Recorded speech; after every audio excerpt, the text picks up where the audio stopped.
جو کارکنان ہیں وہ موجود ہیں. اب کارکنان کی تعداد سب سے امپورٹنٹ ہوتا ہے کہ تعداد کتنی ہے. اب تعداد کا اندازہ جو ہے وہ کیونکہ ایک جگہ موجود نہیں ہے تو اس تعداد کا اندازہ اس لحاظ سے نہیں لگایا جا سکتا. پھر پولیس نے بہت زیادہ رکاوٹیں کھڑی کی ہوئی تھیں تو اس تعداد کو بہت بڑی تعداد آپ نہیں کہہ سکتے. لیکن جو قافلہ جو ہے وہ آ رہا ہے خیبر پختونخوا سے، اگر وہ قافلہ پہنچ جاتا ہے، آگے بڑھتا ہے اور ڈی چوک تک پہنچتا ہے تو پھر سچویشن جو ہے وہ یقینی طور پر مختلف ہوگی، کیونکہ بہت بڑا قافلہ جو ہے وہ بتایا گیا ہے کہ بہت بڑا قافلہ ہے جو خیبر پختونخوا سے آ رہا ہے. اب جو میں نے آپ کے بات کی تھی کہ اب اندھیرا جو ہے وہ چھا چکا ہے. اندھیرا چھانے کے بعد اب جو ہے وہ اسلام آباد میں آپ یہ کریں کہ جناح ایونیو پہ یا فیض آباد یا 26 نمبر چنگی یا کسی جگہ پہ بھی کوئی ایسی سچویشن ہو. کسی بھی ماضی میں یہ ہوا تھا کہ جب 25 مئی 2022 جہاں تک مجھے یاد پڑتا ہے اس تاریخ کو، یا 24 مئی کو 25 مئی کو، تو عمران خان صاحب جو ہے وہ اس وقت اسلام آباد میں، خیبر پختونخوا میں ان کی حکومت تھی، وہ اسلام آباد میں آئے تھے. اسلام آباد میں جو ہے وہ پلان تھا اور یہاں پہ رات کو جو جناح ایونیو پہ، اسلام آباد کے جناح ایونیو پہ جو میٹرو اسٹیشن ہے وہ جل گیا تھا اور بھی کچھ چیزیں جو ہے وہ جلی تھیں. تو پھر الٹیمیٹلی اس کا جو وزن ہے وہ کس پہ آتا ہے؟ جو احتجاج کر رہے ہیں. اب وہ کس نے جلایا تھا، کیسے جلایا تھا، کب جلایا تھا، وہ چیزیں، وہ سوالات پیچھے رہ جاتے ہیں.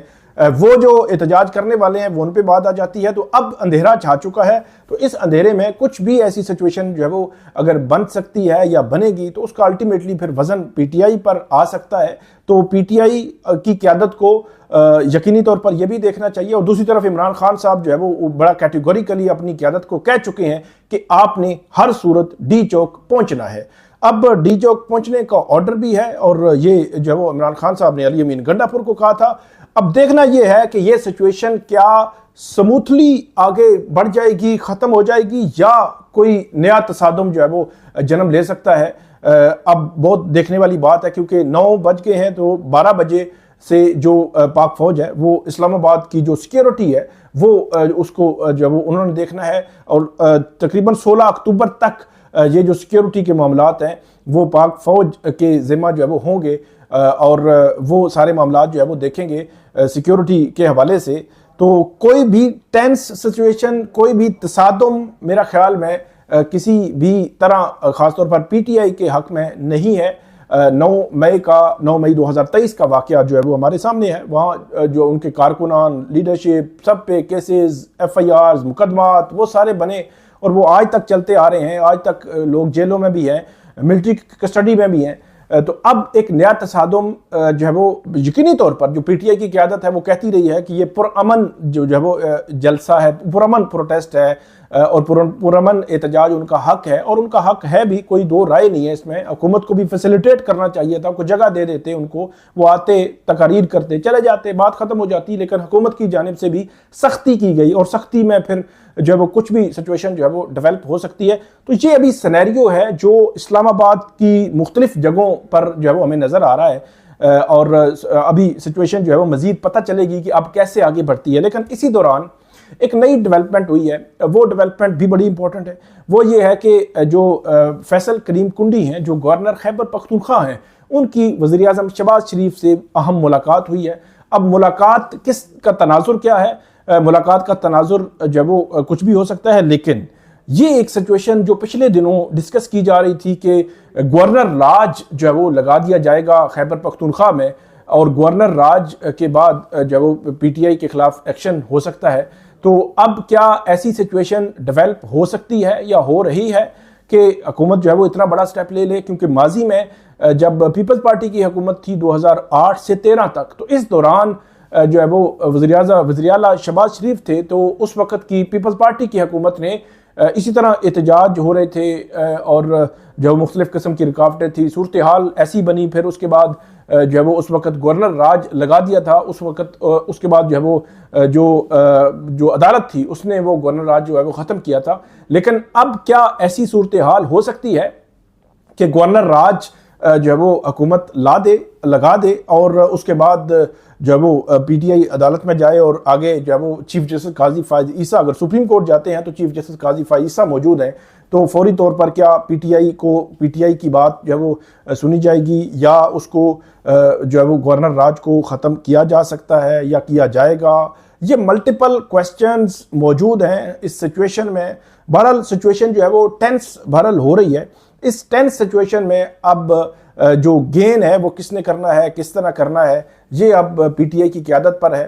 پی ٹی آئی کی قیادت کے حوالے سے وہ کے بیانات میں نے آپ کو کہا آئے ہیں, لیکن اس وقت تک ان کی جانب سے کوئی پریس کانفرنس باقاعدہ طور پر ہونی چاہیے جس میں ان کا موقف آئے کہ اب وہ ان کا نیکسٹ پلان کیا ہے. کیا وہ ان کا جو احتجاج کا پلان تھا وہ 3 بجے سے آنورڈ تھا, اب 9 بج چکے ہیں رات کے, اب نیکسٹ کیا وہ جو ہے وہ کل دوبارہ آئیں گے, کل دوبارہ کوشش کریں گے, یا لاہور کا بتایا گیا ہے کہ کل لاہور میں احتجاج کی کال جو ہے وہ پی ٹی آئی کی جانب سے دی گئی تھی, یا لاہور کی جو ہے وہ کال پر اب لاہور میں احتجاج ہوگا, اور کیا پی ٹی آئی کے ایم این اے, سینیٹرز, باقی لیڈرشپ بھی باہر نکلے گی.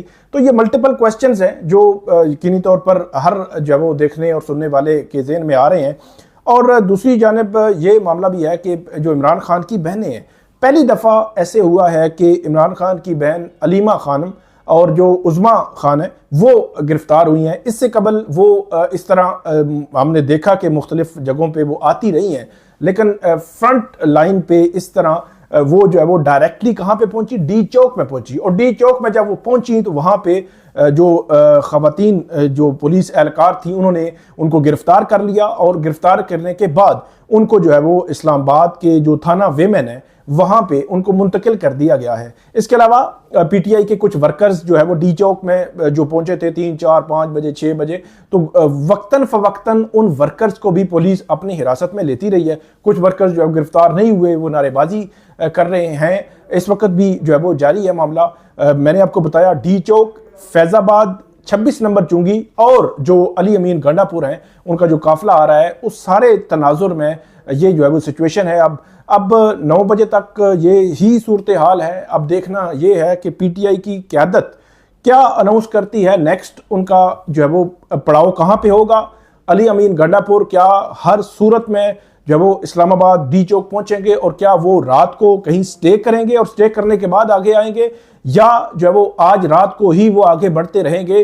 کیونکہ 25 مئی, پھر میں آپ کو لے جاتا ہوں, 25 مئی 2022 تھا, تو اس وقت عمران خان جو ہے وہ آئے تھے اور رات بھر اسی طرح جو ہے وہ شیلنگ ہوتی رہی تھی, اور شیلنگ کراس کرتے کرتے کرتے وہ جو ہے وہ جناح ایونیو پہنچ گئے تھے.